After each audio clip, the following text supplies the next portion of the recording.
A soft and gentle and thoughtful answer turns away wrath, but harsh and painful and careless words stir up anger. The tongue of the wise speaks knowledge that is pleasing and acceptable, but the babbling mouth of fools spouts folly. The eyes of the Lord are in every place, watching the evil and the good in all their endeavors. A soothing tongue speaking words that build up and encourage is a tree of life, but a perversive tongue speaking words that overwhelm and depress crushes the spirit. A flippant, arrogant fool rejects his father's instruction and correction, but he who is willing to learn and regards and keeps in mind a reprimand acquires good sense. Great and priceless treasure is in the house of the consistently righteous one who seeks godly instruction and grows in wisdom, but trouble is in the income of the wicked one who rejects the laws of God. The lips of the wise spread knowledge, sifting it as chaff from the grain, but the hearts of short-sighted fools are not so. The sacrifice of the wicked is hateful and exceedingly offensive to the Lord, but the prayer of the upright is his delight. The way of life of the wicked is hateful and exceedingly offensive to the Lord, but he loves one who pursues righteousness, personal integrity, moral courage, and honorable character. There is severe discipline for him who turns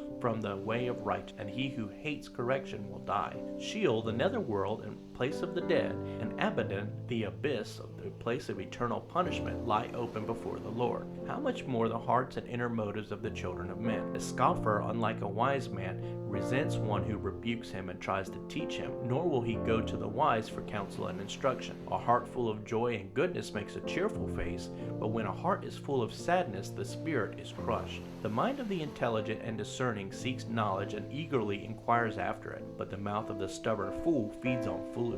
All the days of the afflicted are bad, but a glad heart has a continual feast regardless of the circumstance. Better is a little with the reverent worshipful fear of the Lord than great treasure and trouble with it. Better is a dinner of vegetables and herbs where love is present than a fattened ox served with hatred. A hot-tempered man stirs up strife, but he who is slow to anger and patient calms dispute. The way of the lazy is like a hedge of thorns. It pricks, lacerates, and entangles him, but the way of life of the upright is smooth and open like a highway. A wise son makes a father glad, but a foolish man despises his mother. Foolishness is joy to him who is without heart and lacks intelligent common sense, but a man of understanding walks uprightly, making his course straight. Without consultation and wise advice, plans are frustrated, but with many counselors they are established and succeed. A man has joy in giving an appropriate answer, and how good and delightful is a word spoken at the right moment. How good it is. The chosen path of life leads upward for the wise, that he may keep away the Sheol, the netherworld, the place of the dead below. The Lord will tear down the house of the proud and arrogant self-righteous, but he will establish and protect the boundaries of the land of the godly widow. Evil plans and thoughts of the wicked are exceedingly vile and offensive to the Lord. Pure words are pleasant words to him. He who profits unlawfully brings suffering to his own house, but he who hates bribes and does not receive nor pay them